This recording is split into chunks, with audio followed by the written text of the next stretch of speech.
మీరు ఇప్పుడు ఇంతకుముందు స్టోరీస్ రాసినప్పుడు అంటే సుక్కు గారితో కానీ వాళ్ళతో ఉన్న అసోసియేషన్ అనేది అంటే ఎలా ఉండేది? సుకుమార్ గారు ఎప్పుడు పర్సనల్ గానే ఉండేది sir. Ever writers and all the stuff. So ఆయన కూడా ఈ రైటర్స్కి ఈ టైం నుంచి ఈ టైంకి రండి డిస్కస్ చేద్దాం, ఈ టైం నుంచి ఈ టైం మీరు రండి డిస్కస్ చేద్దాం అని చెప్పి. అండ్ మా ఇద్దరు టైం ఎప్పుడు కూడా నైట్ 10:30, 11కే ఉండేది. I was the last person to meet and the first person to leave దీంట్లో. సో అలాగా అండ్ జనరల్గా వాళ్ళు జనరల్ రైటర్స్ ఏమైనా 2-3 అలా వచ్చేవారు. And I never had any second co writer నాకు ఎప్పుడు లేరనమాట. సో మా ఇద్దరిది ఎప్పుడు చాలా పర్సనల్గానే ఉండేది. సో ఇద్దరే ఉంటాం కాబట్టి night was a better space. Car ఎక్కి డ్రైవ్కి వెళ్ళి used to go around discuss the story, ఎయిర్పోర్ట్కి వెళ్ళి కాఫీ తీసుకుని మళ్ళీ బ్యాక్ వచ్చేసి. So that was and it's a beautiful experience and we still do it often. జనరల్గా చేస్తూ ఉంటాం. అంటే ఒక్కొక్కరికి ఒక్కో టైం స్లాట్ ఇవ్వడం అంటే ఏంటి, సేమ్ సీన్సా లేకపోతే అంటే ఎలా ఉంటుంది అన్న వర్కింగ్ స్టైల్? అంటే డిస్కషన్ అంటే ఒక డిస్కషన్ మొదలవుతుంది కదా. ఒక డిస్కషన్ మొదలైనప్పుడు మన ఇద్దరు మాట్లాడుకుంటున్నప్పుడు నేను ఒక పాయింట్ రైజ్ చేశాను. ఏదో ఇంట్రెస్టింగ్గా ఉంది, దీని ఒకసారి లెట్స్ ఎక్స్ప్లోర్ దిస్. నేను ఆలోచిస్తాను, నువ్వు ఆలోచించుకుంటా. So you take 2 days time and you come back. 2 days టైంలో ఎక్స్ప్లోర్ చేసుకొచ్చారు. ఈ లోపల ఈవిడొచ్చి డిస్కస్ చేస్తుంటే ఒక ఈ యాంగిల్లో వెళ్ళొచ్చు కదా sir, we can do something on this side. Okay, let's explore this could be in the first half, this could be the second half or early stage of the film, very early part of the film.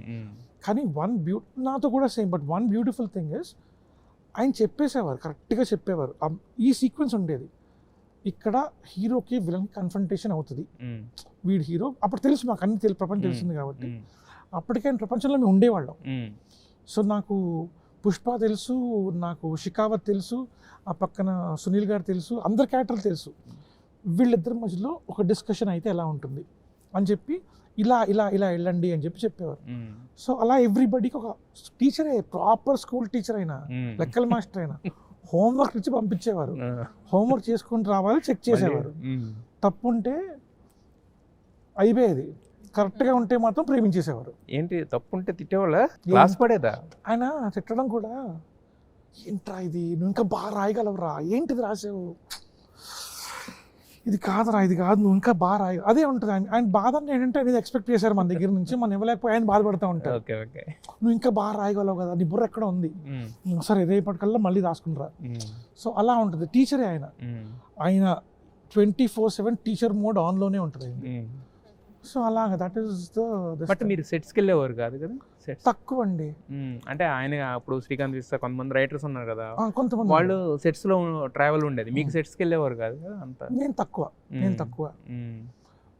వైజాగ్లో shoot చేసినప్పుడు వెళ్ళాను, హైదరాబాద్లో కొన్ని వాటికి వెళ్ళాను, RFC వాటిలో. And నేను నా రీసెర్చ్ చేసుకుంటూ నా కథలు రాసుకుంటూ ఉండేవాడిని. ఆ స్క్రిప్ట్ ఎప్పుడైతే అయ్యిందో then I used to continue with my other stuff. ఏమైనా రిక్వైర్మెంట్ ఉంటే పిలిచేవారు, అరే అర్జెంటుగా రా నువ్వు నాకు రేపు ఈ సీక్వెన్స్కి అని చెప్పి. అలాగా ఇక్కడ చేశారు, మన ఎయిర్పోర్ట్ దగ్గర ఒక సీక్వెన్స్ చేస్తే అర్జెంటుగా నెక్స్ట్ 3 days నువ్వు ఇక్కడే ఉండి రావాలి అని చెప్పి. ఏది నాన్నకు ప్రేమతోనా? లేదు, పుష్ప అండి. నాన్నకు ప్రేమతో మొత్తం షూట్ లండన్లో అయింది.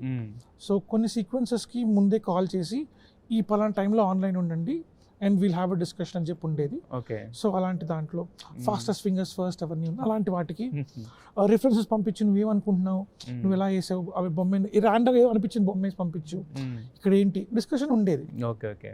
బట్ లండన్ వల్ల మీరు ఇక్కడ నుంచి ఆన్లైన్. నాకు అప్పుడు నా సినిమా షూటింగ్ అవుతుంది, my shoot was happening here and his Nannaku Prematho shoot was happening there. So అలాగా వెళ్తాను. యాక్చువల్లీ వెళ్ళాలి, నేను యాక్చువల్లీ టికెట్ వేసేస్తాను వచ్చేరా అన్నారు. నా షెడ్యూల్ అయ్యి ఆ టైప్పటికి ఒక్కసారి షూట్లోకి వెళ్ళిపోయిన తర్వాత ఇంకా మన చేతిలో ఏముండదు. వెళ్ళే ముందు అన్నారు నాతో పాటు రా అని చెప్పి, కానీ నాది కంప్లీట్ అయ్యి వాళ్ళు అయిన 4-5 daysలో వాళ్ళు వచ్చేసారు. It was two short for me to go and come back also.